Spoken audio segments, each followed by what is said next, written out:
When Diana died, she owned a jewelry collection worth $23 million. Today, half of it is missing.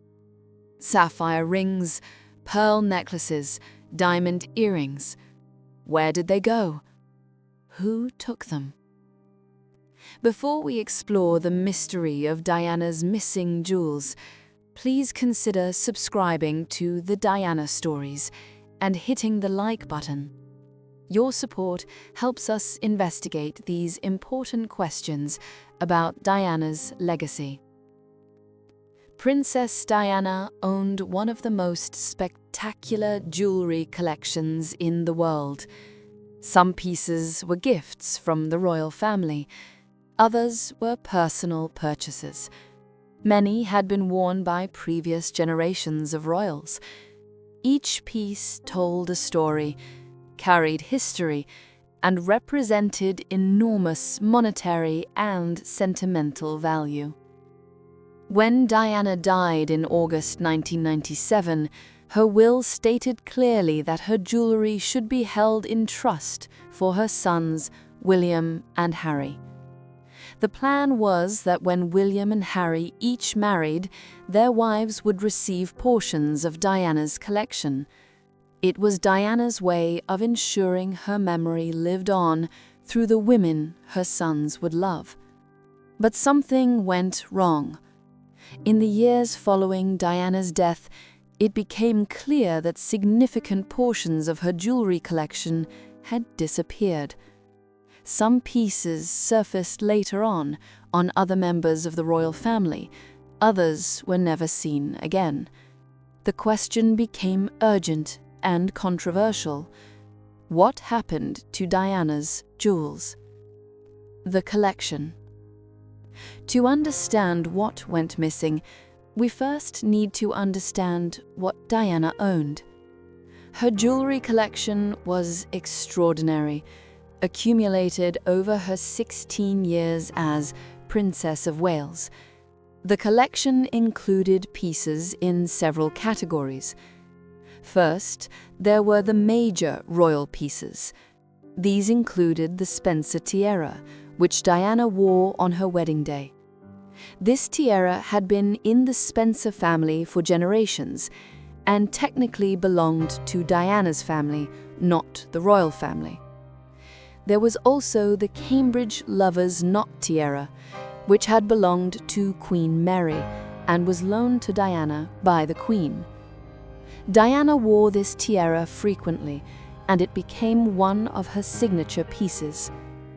Second, there were the gifts from Charles and the royal family.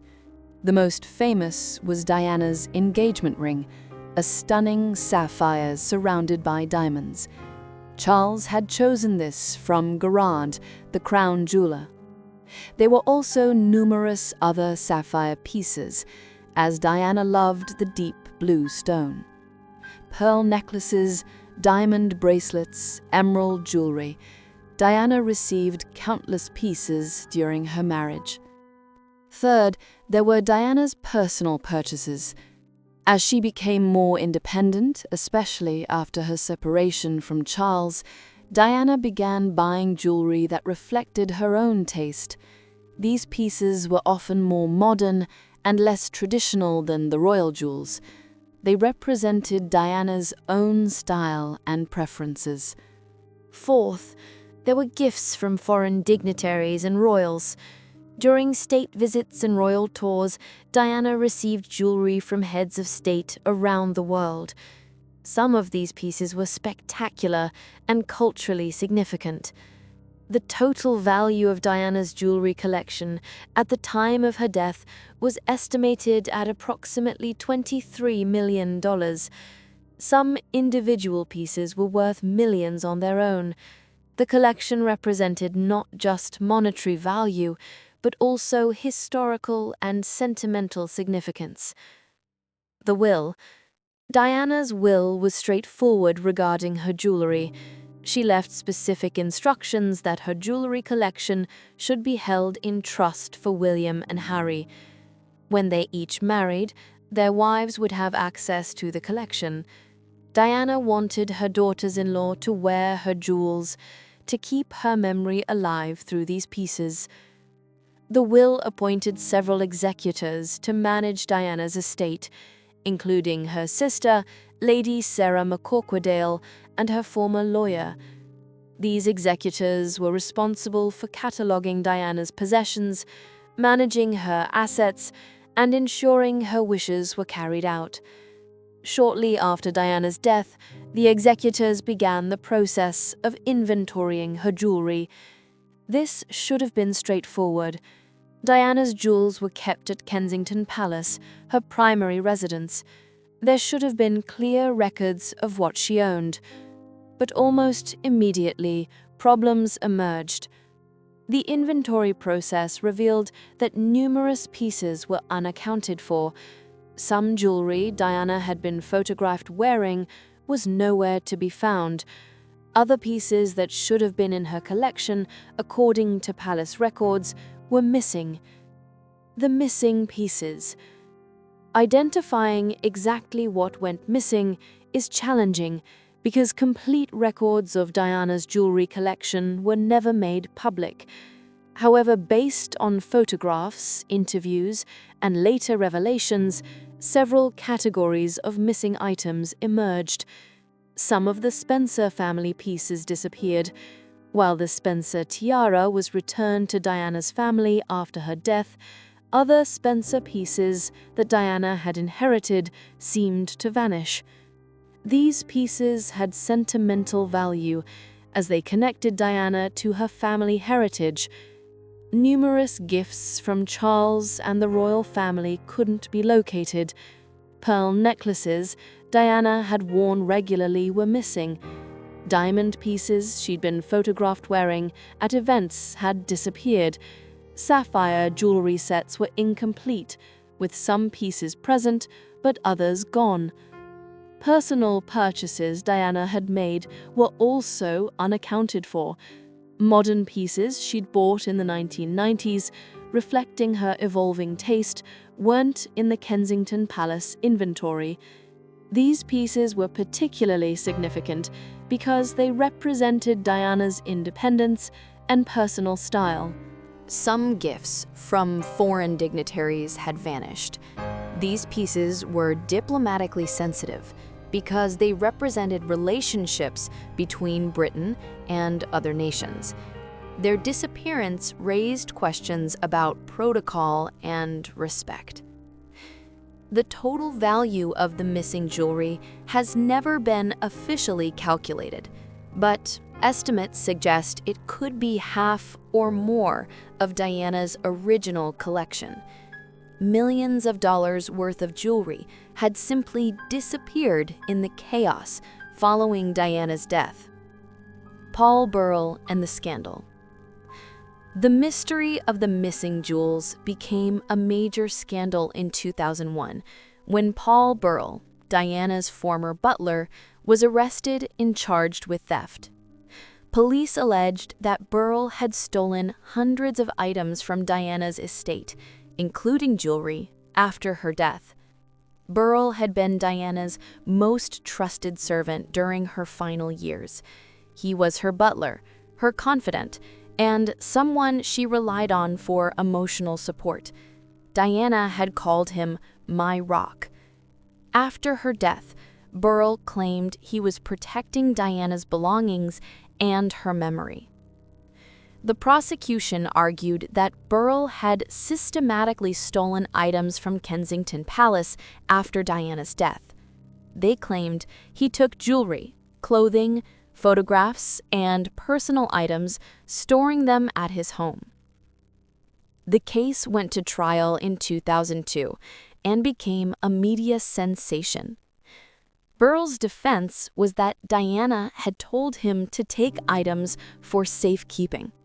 He claimed Diana had asked him to protect certain possessions from the royal family, whom she didn't trust. According to Burrell, he wasn't stealing, but rather following Diana's wishes to keep these items safe. The trial took a dramatic turn when Queen Elizabeth herself intervened. She revealed that Burrell had told her shortly after Diana's death that he was keeping some of Diana's items safe. This revelation undermined the prosecution's case, which had been built on the claim that Burrell had secretly stolen items. The case collapsed. Burrell was acquitted. But the trial raised more questions than it answered. If Burrell had taken items with Diana's knowledge, what else had happened to Diana's possessions? Who else might have taken things? And what had the royal family's role been in all of this? What Burrell revealed. After the trial, Burrell published several books about his time with Diana. In these books, he made explosive claims about what had happened to Diana's belongings after her death. According to Burrell, there was chaos at Kensington Palace immediately after Diana's death. Royal staff, family members, and others were in and out of the residence. Security was confused as to who had authorization to be there and who didn't. In this chaos, items began disappearing. Burrell claimed he witnessed people taking Diana's belongings. He said he saw staff members packing up items. He alleged that some of Diana's relatives took things. He suggested that even members of the royal family or their representatives removed items from Kensington Palace. Most controversially, Burrell claimed that Diana herself had asked him to keep certain items safe because she didn't trust the royal family. According to Burrell, Diana feared that after her death, the royal family would take or destroy possessions that might embarrass them or reveal secrets. Burrell's claims were explosive, but difficult to verify. He was the only witness to many of the events he described. The royal family maintained dignified silence, refusing to engage with Burrell's allegations publicly. Diana's family was divided, with some supporting Burrell and others condemning him. The royal family's position. The royal family's official position was that they had properly managed Diana's estate according to her will and legal requirements. They maintained that all jewelry meant for William and Harry had been preserved and would be available when needed. However, the royal family's actions raised questions. Why had Queen Elizabeth intervened in Burrell's trial at the last moment? What had motivated her to reveal their conversation about Diana's items? Some interpreted this as the Queen trying to prevent embarrassing revelations that might come out during the trial.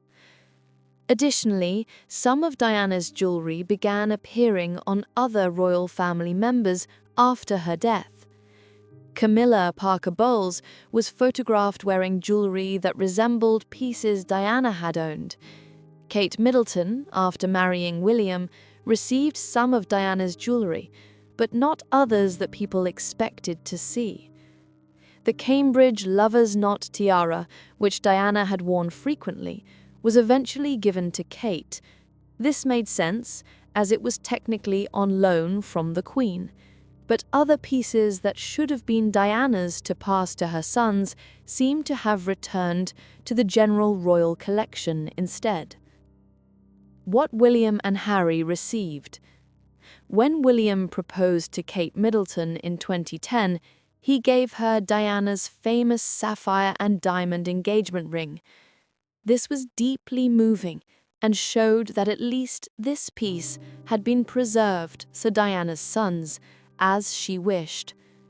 Kate has since worn several other pieces from Diana's collection, including the Cambridge Lover's Knot tiara and various earrings and bracelets. When Harry married Meghan Markle, Meghan also received items from Diana's collection, including a stunning aquamarine ring that Diana had worn. Harry revealed that he and William were given options to choose items from Diana's belongings, but many items they wanted were unavailable or had already been taken by others. The process of dividing their mother's possessions while they were grieving was traumatic and felt rushed. Neither William nor Harry has publicly stated exactly what jewelry they believe is missing, or who they think took it, but their comments suggest dissatisfaction with how Diana's estate was handled, and a feeling that her wishes weren't fully honored. The theories.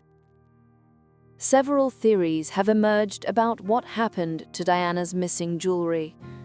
The first theory is opportunistic theft during the chaos after Diana's death. In the immediate aftermath, Kensington Palace was full of people. Security was focused on the funeral arrangements and managing the public grief. In this confusion, staff members or others with access might have taken jewelry either for personal gain or as souvenirs. The second theory is that the royal family systematically reclaimed jewelry they considered to be on loan to Diana rather than her personal property. Many of Diana's pieces had come from the royal collection. The royal family might have viewed these as loans to Diana during her time as Princess of Wales. After her death, they may have taken back pieces they considered royal property rather than Diana's personal possessions to pass to her sons.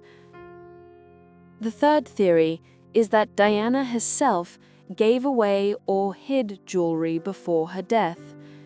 Diana knew she had enemies and was aware of the royal family's power. She might have given favorite pieces to trusted friends for safekeeping. She might have hidden items she was particularly concerned about. Burrell's claims support this theory. The fourth theory involves Diana's family, the Spencers. Some suggest that Diana's relatives took Spencer family pieces that had been in Diana's possession. These items technically belonged to the Spencer family, not the royal family, so the Spencers might have viewed reclaiming them as appropriate. However, if Diana had intended these pieces for her sons, taking them would contradict her wishes. The legal complications. The legal situation surrounding Diana's jewelry was complex. Some pieces were clearly Diana's personal property, purchased by her or given to her as personal gifts. These should unambiguously have gone to William and Harry, according to her will. Additionally, jewelry given to Diana by foreign dignitaries during state visits might technically be considered gifts to Britain rather than to Diana personally. Protocol around such gifts is complex, and ownership questions can be murky. The executors of Diana's estate faced the challenge of determining which pieces were truly Diana's to give to her sons, and which pieces might have competing ownership claims. Without Diana alive to clarify her intentions and the provenance of each piece, these decisions became subjective and contentious. What surfaced later? Over the years since Diana's death, some missing pieces have surfaced in unexpected places. Certain jewelry has appeared in palace vaults during later inventories. Some items have shown up at auction, having been sold by unknown parties. A few pieces have been spotted being worn by royal family members other than William and Harry's wives. Each time a missing piece surfaces, it raises new questions. How did it get there? Who had it in the meantime? Why wasn't it included in the original inventory?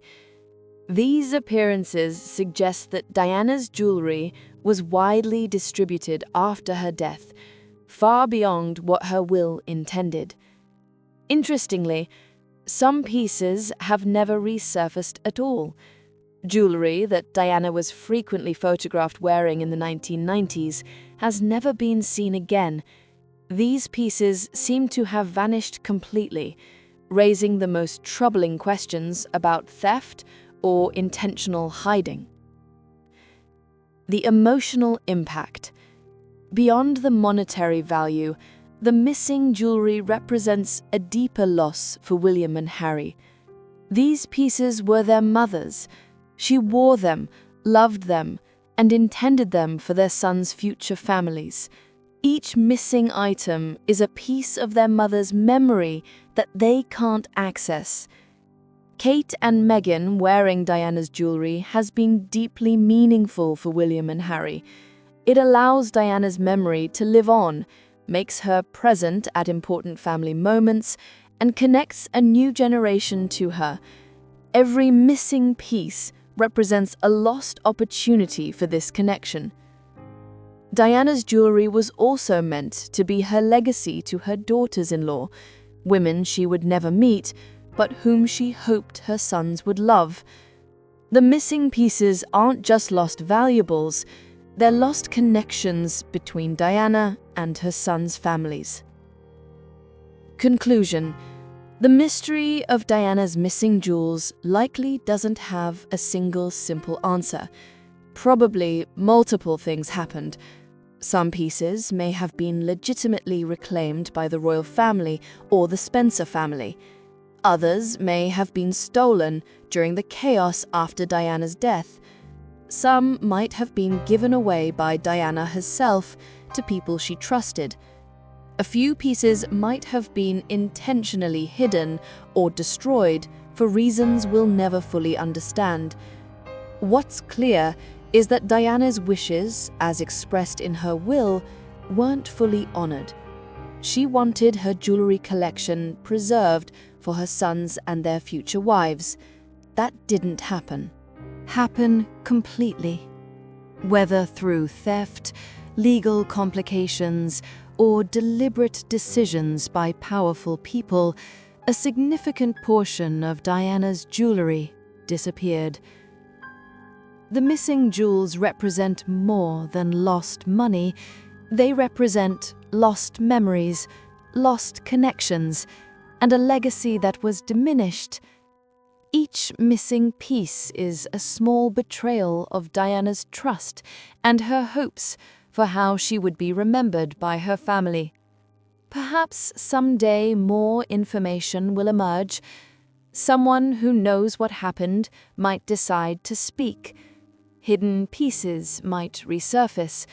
William and Harry might share more details about what they know.